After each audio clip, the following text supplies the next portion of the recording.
আসসালামু আলাইকুম ওয়া রাহমাতুল্লাহি ওয়া বারাকাতুহু। আলহামদুলিল্লাহি রাব্বিল আলামিন। আসসালাতু ওয়াসসালামু আলা রাসূলিন নবিয়্যিল কারীম। আপনারা সকলেই জানেন এই মাসটি হচ্ছে রজব মাস। আল্লাহ রাব্বুল আলামিন প্রতিটা দিন, প্রতিটা মুহূর্ত, প্রতিটা সেকেন্ডের জন্য আমাদের বরকত রেখেছেন।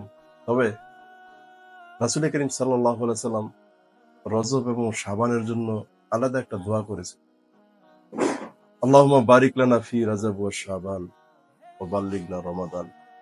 হে আল্লাহ, তুমি রজব এবং শাবানে আমাকে বরকত দাও এবং আমার হায়াতটুকুন রমজান পর্যন্ত পৌঁছায় দাও।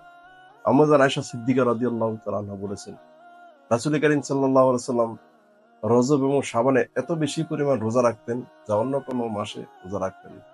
মনে হচ্ছিল যেন তিনি রোজা ছাড়বেনই না। সম্মানিত দর্শক শ্রোতা, আপনারা জানেন যে রমজান মাস মানুষের অত্যন্ত গুরুত্বপূর্ণ একটি মাস।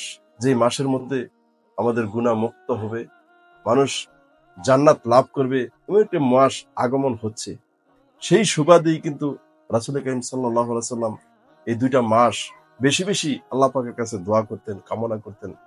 আল্লাহ পাকের কাছে অনেক কিছু আশা করতেন, যাতে করে রমজান মাস পর্যন্ত পৌঁছে প্রতিটা মানুষেরই রাসূল করিম সাল্লাল্লাহু আলাইহি সাল্লাম যে আদর্শ আমাদেরকে শিক্ষা দিয়েছেন, যেই বাণী আমাদেরকে বুঝিয়েছেন, ওই বাণীটা, ওই আদর্শগুলি যদি আমরা দিল থেকে মহাব্বত করি, ভালোবাসি, অবশ্যই আল্লাহ রাব্বুল আলামিন আমাদেরকেও ওরকম বরকতের জীবন দান করবেন।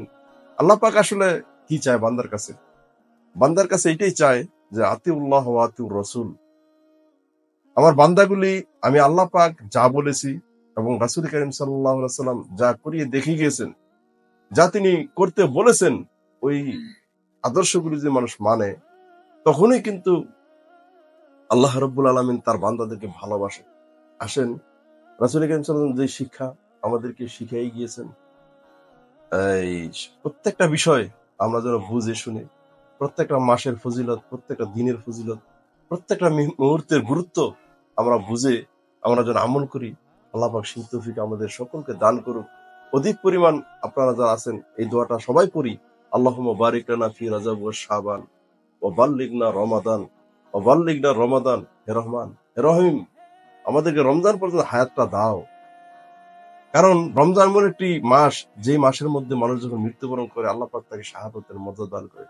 রমজানে রোজা রাখার ইচ্ছা আকাঙ্ক্ষা যে ব্যক্তি করবে, তার ফজিলত হচ্ছে তার পিছনে গুনাহ আল্লাহ তাকে মাফ করে দিবে। অসংখ্য ফজিলত, প্রত্যেকটা মানুষই তো গুনাহগার। কুল্লু বানি আদম খাত্তাউন ওয়া খায়রুল খাত্তাইনা তাওয়াবুন। আদম সন্তান যত আছে সবাই কিন্তু অপরাধী। আর অপরাধীদের মধ্যে শ্রেষ্ঠ অপরাধী হচ্ছে যে ব্যক্তি আল্লাহর কাছে তওবা করে, অনুশোচনা করে। আসেন, যেহেতু এই মাসগুলি বরকতের মাস, আমরাও সবসময় সর্বদাই আল্লাহ রাব্বুল আলামিনের কাছে আমরা অনুশোচনা করি, আল্লাহর কাছে ক্ষমা চাই, আল্লাহর কাছে মাপ চাই। যেহেতু আমরা অপরাধী, যেহেতু আমরা গুনাহগার, অবশ্যই আল্লাহ পাকের কাছে যদি জনা দেই, আল্লাহ আমাদেরকে দয়া করবেন, ভালোবাসবেন, আল্লাহ আমাদেরকে ক্ষমা করে দিবেন। আল্লাহর ক্ষমা ছাড়া আমার আপনার বাঁচার তো কোনো সুযোগ নেই। একবার সাহাবায়ে কেরাম রাদিয়াল্লাহু তাআলা আনহুর সামনে রাসূল করিম সাল্লাল্লাহু আলাইহি ওয়াসাল্লাম বলতেছেন, লা ইয়াদখুলুল জান্নাতা আহাদুন, লা ইয়াদখুলুল জান্নাতা ইল্লা মা রাহিমা রাব্বি। ওই ব্যক্তি তো জান্নাতে প্রবেশ করতে পারবে না যার উপর আল্লাহ পাকের দয়া নাই। তাহলে তখন সাহাবায়ে কেরাম একটা প্রশ্ন করে, হে আল্লাহর নবী, আপনার অবস্থা কি? তো রাসূল করিম সাল্লাল্লাহু আলাইহি ওয়াসাল্লাম বলেছিলেন, আমার উপায় নাই যদি আল্লাহ আমাকে দয়া না করে। কুল মা কুনতু বিদআ মিনার রাসূল ওয়া মা আদরি মা ইউফালু বি ওয়ালা বিকুম। রাসূল করিম সাল্লাল্লাহু আলাইহি ওয়াসাল্লামের কাছে ওহী নাযিল করে আল্লাহ বুঝিয়েছেন, হে নবী, আপনি আহলে আল পরিবার পরিজনকে একটা খবর জানিয়ে দিন যে কুল মা কুনতু বিদআ মিনার রাসূল, আমি তো নতুন কোন রাসূল নই। আমি জানি না আমার আল্লাহ আমার সাথে কি আচরণ করবে হাসরের ময়দানে, আমি এও জানি না তোমাদের সাথে কি আচরণ করবে। এই যে একটা কথা, একবার কি লক্ষ্য করেছি, আমরা চিন্তা করেছি যে এই কথার ওজন কত, এই কথার গভীরতা কত? যে বিশ্বনবী বলছেন আমার উপায় নেই, তাহলে আমাদের উপায় নেই। যেহেতু আমরা এই রজব মাস পেয়ে গিয়েছি, আমরা অধিক পরিমাণ আল্লাহর কাছে ক্ষমা চাই, সম্ভব হলে রোজা রাখি।